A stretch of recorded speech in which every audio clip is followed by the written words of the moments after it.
Okay, hi. Welcome everyone to the Debate for Secondary Schools online course. So now this online course is powered by HIVE Educators and also its partnership with the Kuala Terengganu District Education Department. And the goal for this online course is to expose you to the basics of debating and also to help you to generate ideas throughout the debating process. So now this is lesson 1, the introduction. Okay, so we will look at 4 elements here today. The first one is basically an introduction to debate. The second one is a debate terminology. So we will look at some debate terminology and how that works within the debate ecosystem. Okay. The next one, the third one will be what skills you need to be a debater. And the fourth one is how to look convincing in a debate. Okay, so I just want to keep your mind open. This is an introduction course to debate. So if you are someone who's already actively debating, you have already been in the debating scene for some time, you will find that this course is very superficial. Maksudnya, it is very on the basics. But if you're new to debate, definitely this course is for you. And if you're a teacher watching this video as well, you can share this with students who are new to debating, who want to get an exposure what debate is.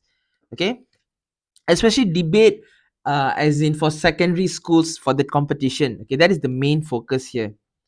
Okay, so what is a debate? So basically, a debate is a discussion of a theme or a topic between an affirmative and an opposition. So in a debate, you'll have a topic which we call a motion, and for that motion, two groups of people will debate about it.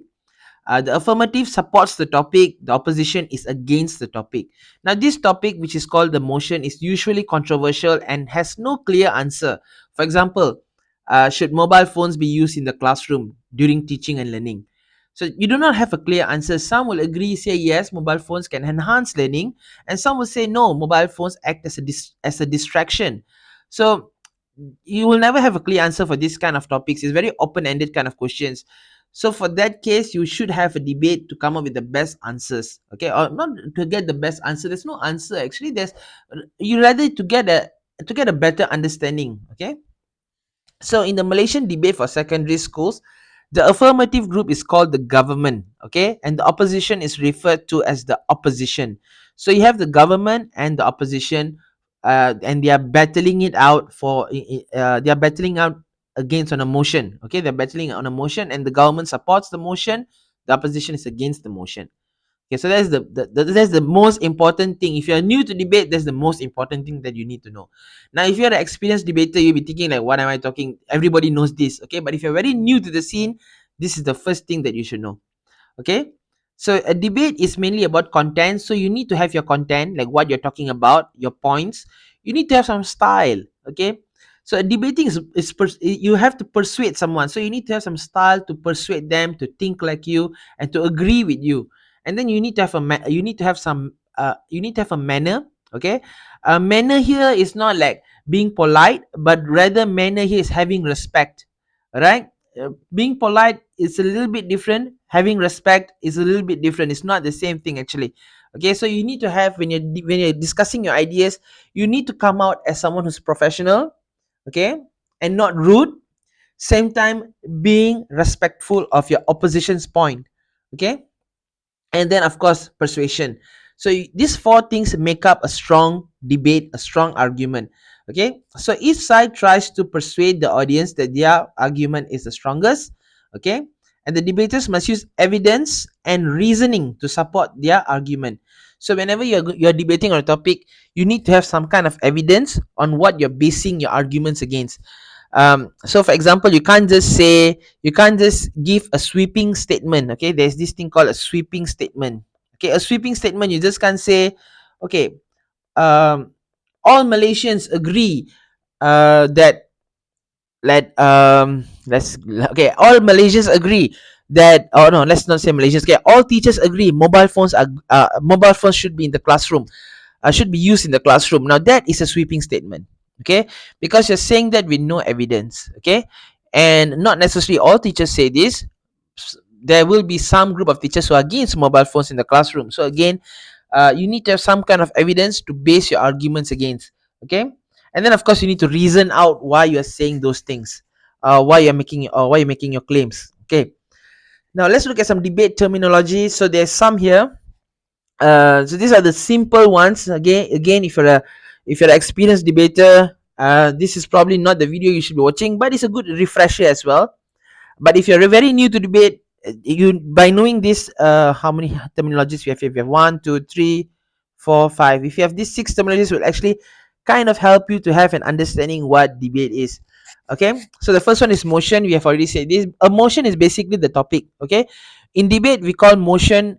The topic is called motion. Okay, that is what we call in a debate. Okay, affirmative, someone who supports the motion. Opposition is against the motion. And then you have something called a team line, or some people say case line.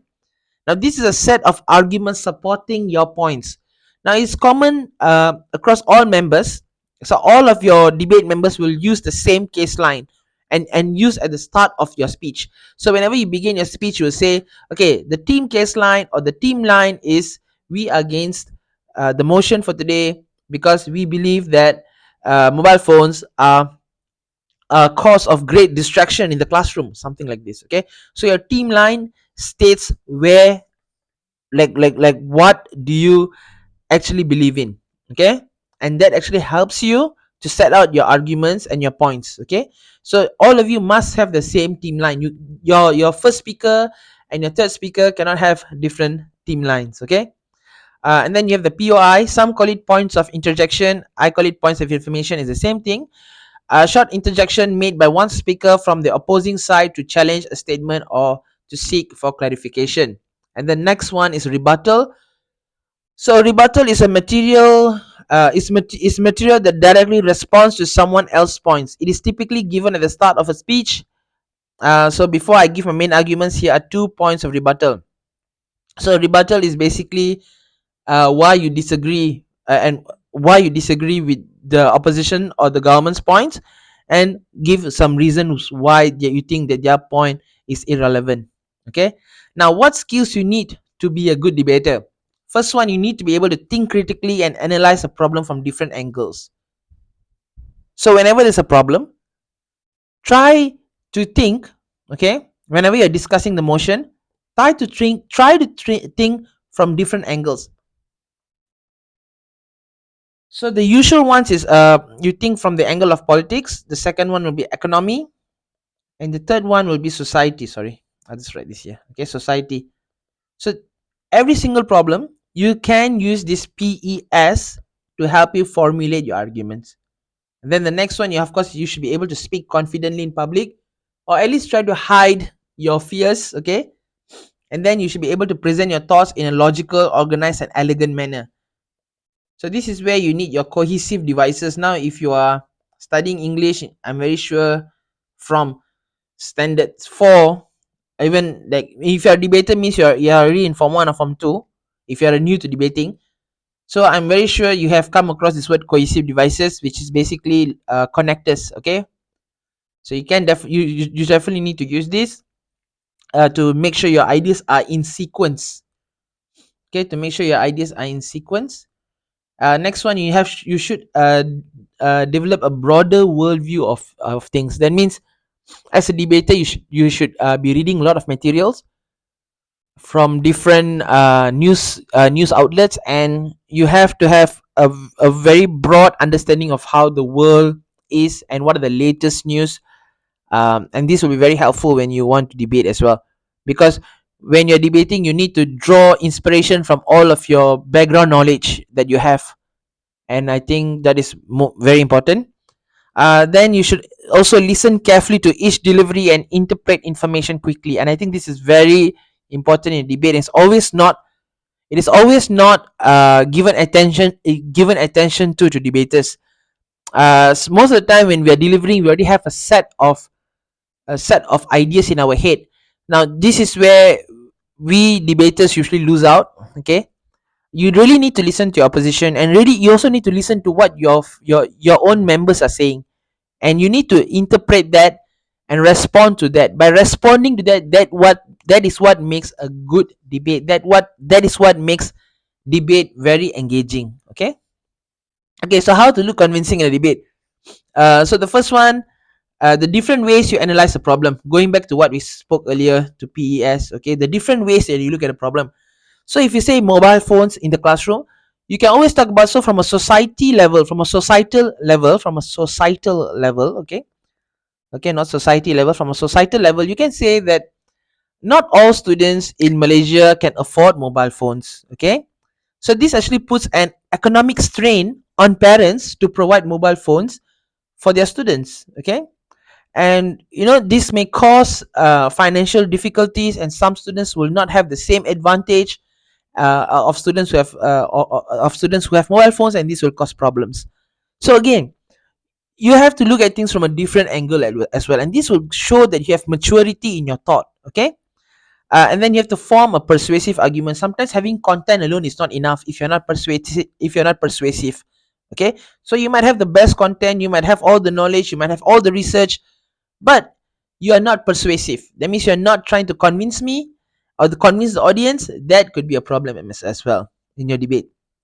And then, to look convincing, you always have to respond to counter arguments. You always have to engage with arguments provided by by the other team. So that is very important as well. And finally, you need to ask critical questions. Okay, so as a debater, you need to use your POI wisely. Some debaters like to ask rhetorical questions. Okay, that means it is not really a question, it is a statement but formulated as a question. Okay, you can do that. That shows that you are well read. It shows that you have a broad worldview. But it's better for you to take the POI. It's better for you to use the POI to ask very critical questions that shows that the opposition has missed, or the government has missed their points. Okay, or have missed a very important a key concept in the argument. Okay, so you should try to ask very critical questions. And so that is the first lesson. Okay, so thank you for listening. So now we'll move on to the second lesson, and I hope this whole first session gives you an idea what debate is. Okay, all right, so thank you very much for listening, and see you in the second